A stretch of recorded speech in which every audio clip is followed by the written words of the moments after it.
Hey, campfire crew, let's get it on.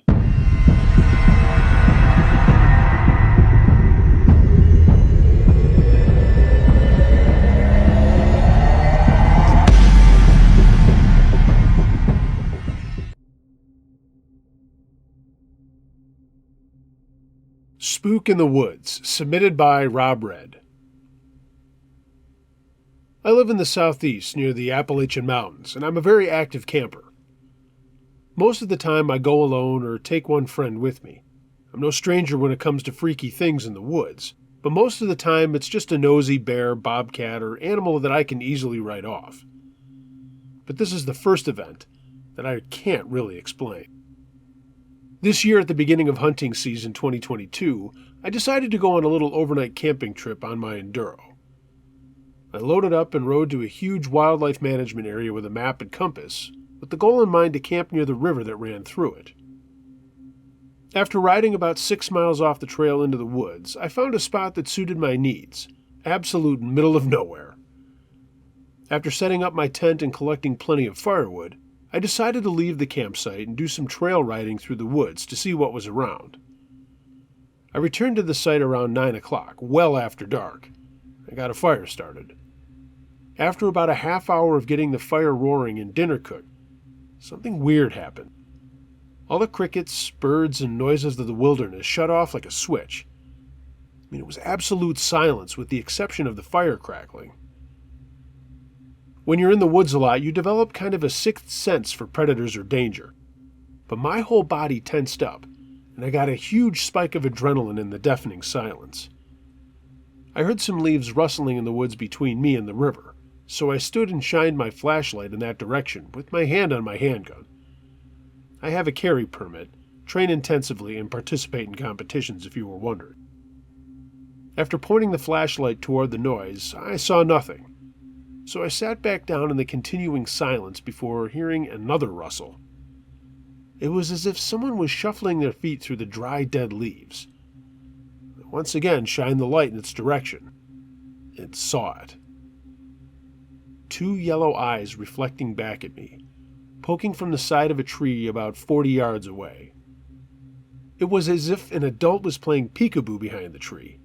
It was hunting season, so I figured it might have been a hunter or something.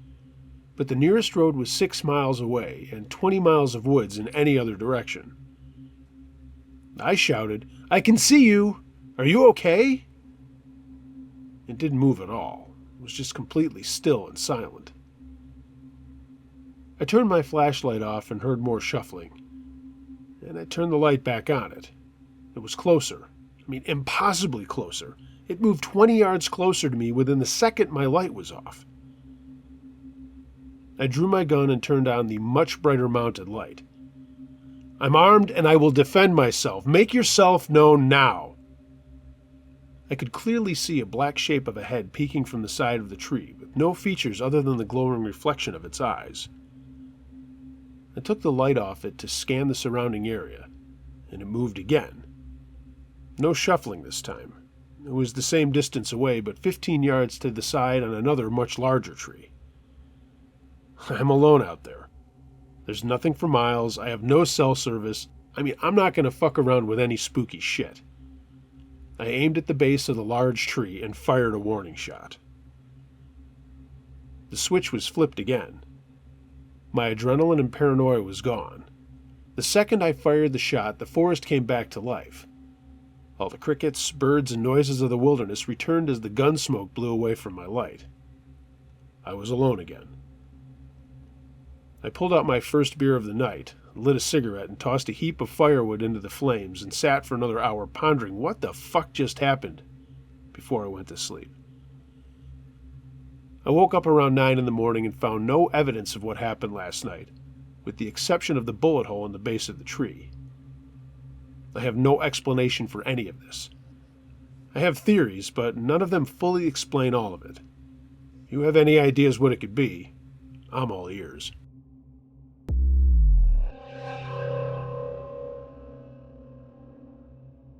It was Bigfoot by Anonymous.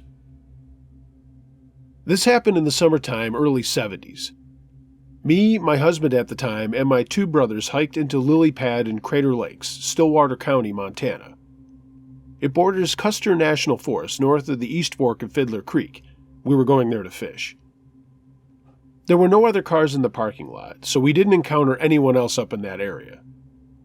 It's a very remote and high mountainous area, and Lily Pad is full of lily pads per its name. At the time, I thought it strange that we didn't see any moose out there. And when we left Lily Pad, we climbed the side of the mountain, a very rocky, narrow trail, just a game trail, towards Crater Lake. Near the top, I kept hearing tree branches break and thought, the forest sure is noisy. At the top, we stepped onto an open plateau, and looking at a current Google map, this area is now forested with trees. We hadn't gone far when I heard a very loud tree knock coming from the upper end of the plateau on the side of the mountain. I could pinpoint exactly where the sound came from, and it was not a tree branch falling. It was a wood knock, obviously wood on wood, a very sharp cracking sound, kind of like a baseball bat hitting a ball, only loudly. I said out loud, "What in the world was that?" One of my brothers said, "Loggers." Wrong. There was no one up there, and there was no evidence of logging. Almost immediately following that knock, I got this feeling we weren't alone. We crossed the plateau, and at the end there was a slight curve taking us to the lake. This area was also open, but more of a corridor, maybe 100 feet or less wide. We fished the southeast end of the lake, and then one by one started making our way up and around the lake on the south side. When I got towards the upper end, there was a horrible stench, and my hair literally started to crawl. I remember being surprised at the smell. Being close to Yellowstone Park, I would have expected a sulfur smell, but this was not like that. It was a stench like I've never smelled before or since. There was an open area around the lake, maybe 30 or 50 feet or so, and then heavy brush. I hurried up and around the lake back to where the guys were, and my older brother and husband would not go back up around, but my younger brother started a second trip. I had no inclination or want to go back around, but then convinced myself if he was going, maybe I just imagined the feeling. So I started another round.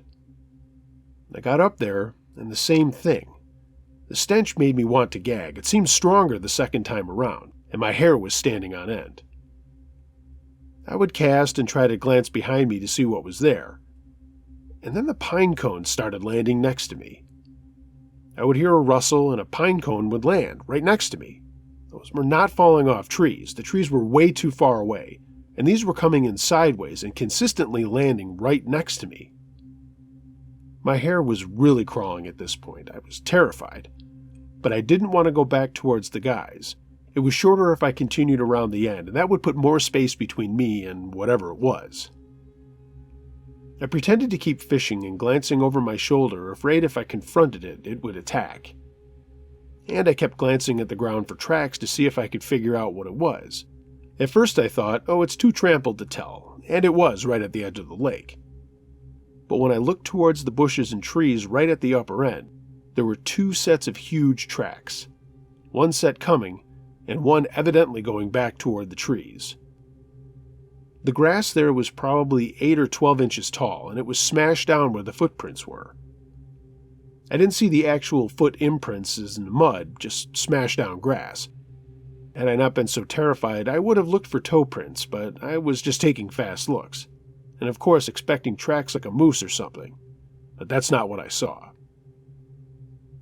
At that point, I seriously sped up and went around the lake. On the other side, there was a place where the lake indented into the trees a bit. I seriously thought about trying to wade across, but it was too deep and I couldn't swim. It was just knowing that I did not want to go into the trees. When I got back to the guys, they were grabbing their stuff and in a hurry to leave. I said, "Man, my skin was crawling up there," and my younger brother said, "Yeah, there's something up there." We headed out, and I knew something was watching us. It shadowed us until we got back off that plateau. I knew as soon as we hit that rocky trail, it wasn't following us anymore. Through the years, I've searched my brain as to what it could have been, and nothing fit. A grizzly would have been on us, a black bear would have either come at us or run, moose wouldn't smell, and mountain lions would watch us, but you wouldn't know they were there, and also wouldn't smell. Quite frankly, there wasn't an animal that would break tree branches, do a wood knock, or toss pine cones. Once the Bigfoot shows started airing and I heard other eyewitness accounts, I realized what it was. There simply is no other explanation. I believe there were at least two of them. One breaking the branches and then maybe have gone ahead of us and did the tree knock, possibly to warn a second one that was messing around at the water's edge. My older brother does not remember the trip, and my younger brother barely remembers going there. I'm divorced from that husband, so who knows what he remembers. Looking back, I wish I had the courage to stand and stare at those bushes longer, and even walk towards them. I believe whatever was there would have stood up, and I might have gotten a better look.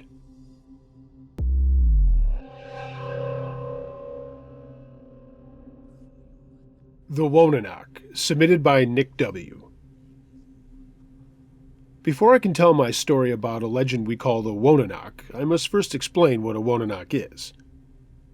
It can be difficult since most of our legends and stories have been passed through the storytelling of our elders over generations and generations.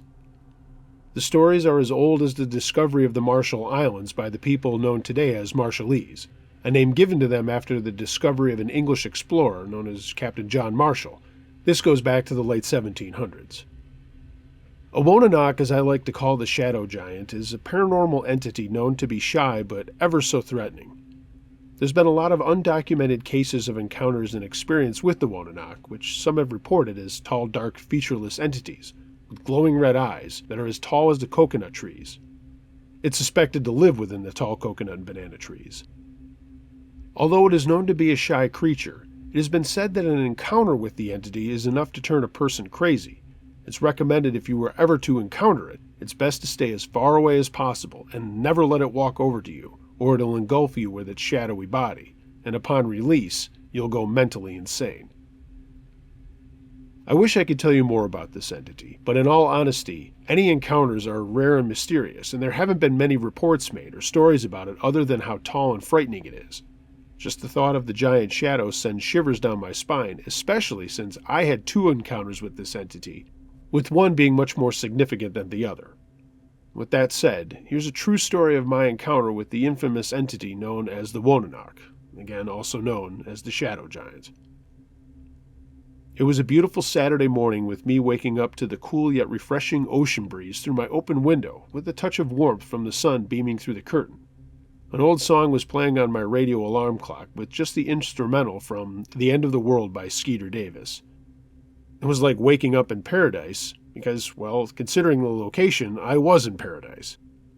Just moments after waking up, my dad had come up to me and told me to bring the boat to our private island because one of the caretakers of the island was feeling sick and needed to go to the hospital. We're not rich or anything. Don't get that twisted with the fact that we own an island. My dad is a bit wealthy, but the island was a gift to my great-grandmother from the High Chief for her roles during the Battle of the Coral Sea. You can look it up.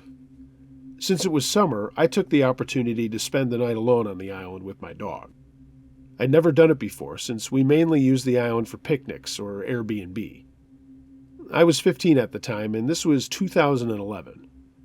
And when I got to the island, I told the two keepers my intentions and handed one of them the keys, telling them to pick me up tomorrow around noon, since I had also planned to do some spearfishing in the morning. Once the keepers left, though, I felt like there were eyes watching me from all over the place. The island isn't that big. I could literally walk around it in 30 minutes or less, and with that being said, it only had one small house, a small garden, and a little pen for chickens and a couple of pigs. The rest was thick forest. I thought I'd turn in early, so by around 8 or 9, I was out. But it must have been around 2 a.m. when my dog started barking, and it woke me up. I got up and saw him barking at the door. I'm not going to lie, I was nervous given that I was alone on the island, and you'd have to have a boat to reach it, and the fact that my dog was 12 years old and always well behaved kind of made me nearly shit bricks. I remembered the shotgun we kept by the door, so I slowly walked over to it, picked it up, racked it, and with one arm I opened the door slowly, and with the other I pointed the gun outwards. I stepped out and saw no one. I then proceeded to make my way around the little house, and after finding no one there, I decided to walk around the island to make sure no boats were around. It was around 3 a.m. when I decided since I couldn't find any reason for my dog barking, I would just go back to sleep. When I woke up, I realized it was low tide, so I ruled out spearfishing and just decided to walk on the reef to the neighboring island whose owners were a friend of ours. As I was walking along the beach of our island, I noticed a coconut tree whose roots were halfway above ground and had a big hole in it, like something or someone had carved it out, made it look like a tiny cave. As I was passing it by, my dog started barking at it, and now I was just convinced he was probably barking at a lizard or something. But then out of nowhere, I heard a splash. I quickly turned around to see my dog swimming back to shore. I forgot to mention this, but my dog is a female Rottweiler who hates the water, so seeing her swimming back after just being right behind me confused me. That's when I turned my head to the coconut tree, and I saw a shadowy arm retreating back into the cave-like hole. At that moment, I turned and booked it out of there. I knew what I was looking at, and I wasn't sticking around. I've never mentioned this to anyone until now. Like I said before, this wasn't my first encounter, and I figured everyone thought I was crazy already. You can believe this story or not, it's totally up to you. But at the end of the day, I saw what I saw, and know what I saw. It was a Woninak.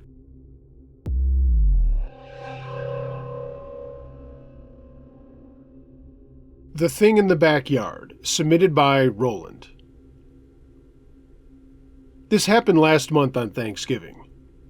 I live outside of a small town called Lansing, Iowa. I literally have 4 neighbors on the road I live on, and there is no one to the south. We own a fairly large piece of property with a large open area, trees all around the house, and the open area is surrounded by trees as well. This Thanksgiving, my family came to my house, so my brother's family, my sister's family, and one of my uncles.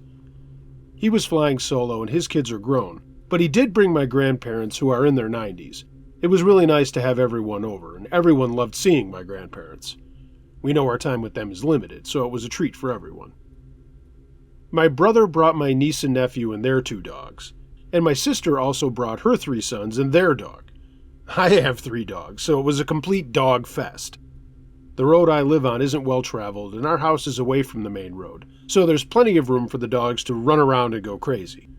Dealing with all the wet dogs and muddy paws is a complete pain in the ass, but it was kind of fun to set them all loose and watch them play as I smoked 2 turkeys on my back patio area. My brother and brother-in-law and I were hanging out back there, sipping on beers and catching up with family and work stuff. Everyone inside was having a blast, and we were planning on eating around 2, and everyone got there closer to noon. We were just using the day to enjoy ourselves. A couple of us had money riding on the Bills game, so that was adding to the fun of the day. Shout out to the Buffalo Bills if you're a fan, Uncle Josh. As things were wrapping up with the smoker, we decided to move inside after cleaning up the dogs as best we could, and we could hear the women wrangling all of the kids to start getting ready to eat. My brother and I were still chatting on the patio when we heard a very weird noise off in the woods, way behind my house.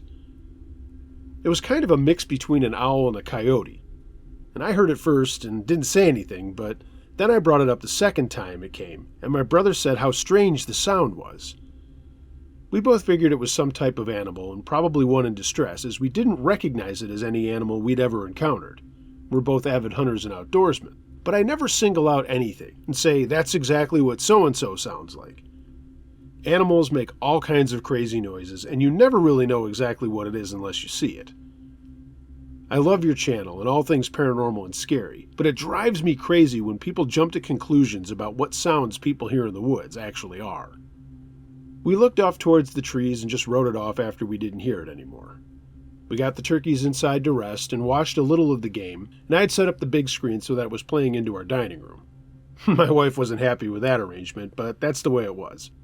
We all wanted to watch the game, but I conceded to turn the sound off so we could all just enjoy conversation with the family. The dogs were all being unbelievably well behaved, mostly because they had just spent the last 2 hours tearing all over my property. There's nothing like a tired dog, the epitome of contentedness. We were all enjoying all of the Thanksgiving grub, laughing at our old memories and sharing more about what's been happening in our lives. Between the meal and coffee and dessert, my brother nudged me and said in a low tone, "I've been hearing that noise again. Have you heard it?" I told him I didn't, and he got up and went to the kitchen and I followed him. The ladies were in there throwing the dishes around and getting everything ready for dessert, so we just grabbed a beer and went back out onto the patio. I asked him when he heard it, and he said he heard it twice throughout the meal. I shook my head and said I was probably listening too much to everyone else talking, and I gotta be honest, I was focused on the game. Besides, the dogs didn't make a move, so we just stood outside looking around and waiting to see if we could hear the sound again, but we didn't. We finished our beers, and as we were getting ready to go inside, that's when we heard it again. But this time it had a really funky sound. Honestly, it sounded like what we had heard before mixed with a table saw or a circular saw. I mean, it still had an animal quality to it, and was also a lot closer to the house. It was still daylight outside, so we scoured the tree line looking for what it was. My brother and uncle had come out by now and asked us what was going on, and we told them and also to shut up to see if we could hear it again. It didn't take long, and we heard the howl. Now it was a lot closer to the house, and we debated whether it was a person or something else. Either way, all of us were getting weirded out. When it came again, my uncle said, "What the hell is that?" and pointed to the tree line.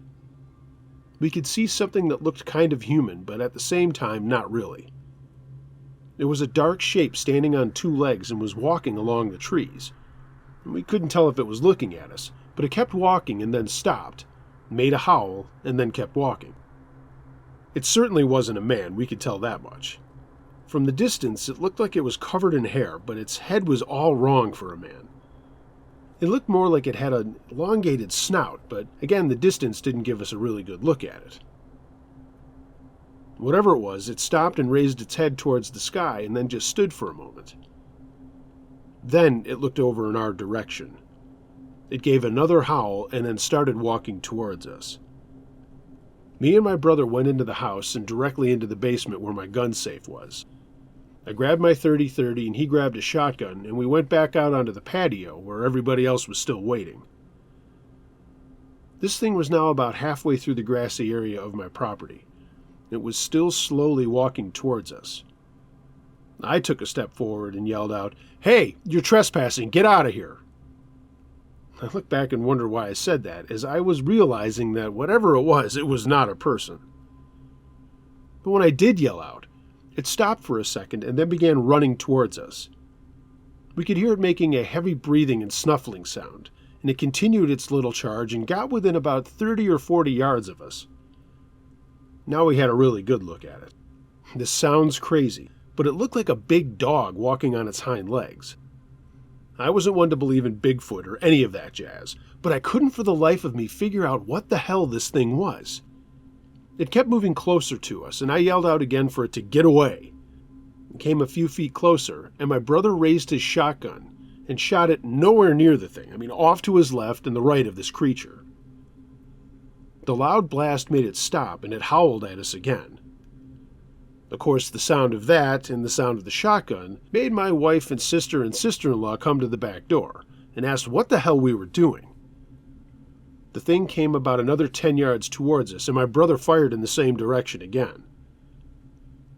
All the women screamed, and I told them to just get the kids in the house, and that's when this thing turned around and started running back towards the woods. It reached the tree line and made another howl and then disappeared into the woods. We all just stood there looking at each other with the same question in our minds. What the hell had we just seen? Then it dawned on us that none of us had picked up our cell phones to take a picture or a video of this thing. I'm still kicking myself for not doing that. We all went back into the house, and of course the house was in an uproar with everyone asking questions, and some of the little ones were crying. I calmed my wife down and told her what we had seen, and she looked at me incredulously.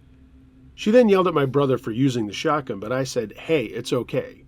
We have no idea what that thing was, and even if it was a man, it certainly wasn't listening to my warnings." We tried to get back to Thanksgiving as best we could, but I spent a lot of time just listening to see if I could hear the howl, and would every once in a while go onto the back patio area to see if it would come back. It never did. We talked about calling the cops, but with no proof of what we had seen and the fact that we had all had a couple of beers, we figured they would have just written us off and said we were either playing a prank or maybe having more questions as to why we had shot at something.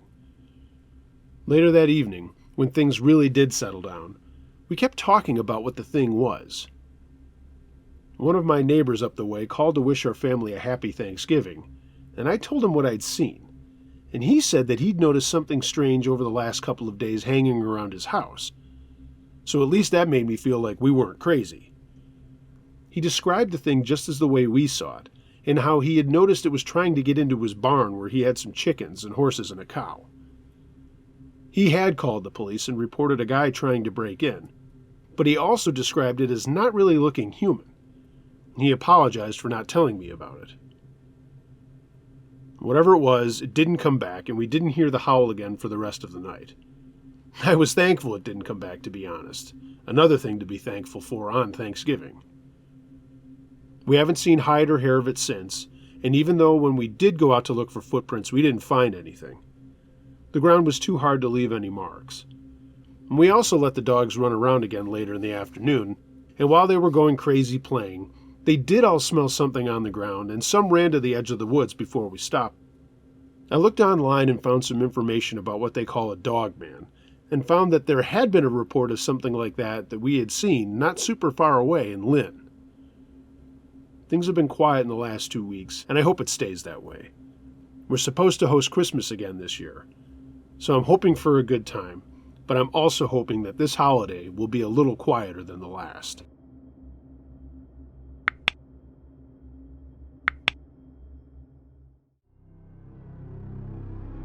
Hey gang, thanks for listening to this episode of Uncle Josh's True Scary Stories. If you have a true scary story of any nature that you'd like to hear narrated on my channel or podcast, email it to unclejoshtruescarystories@gmail.com. I read them all. If you haven't already, please like, share, and subscribe to my channel and podcast, and follow me on social media. All of the links for that are in the description below. Everyone, be excellent to each other. And until next time, be wary of things that go bump in the night. It could be anything. A ghost, a monster, or the guy next door.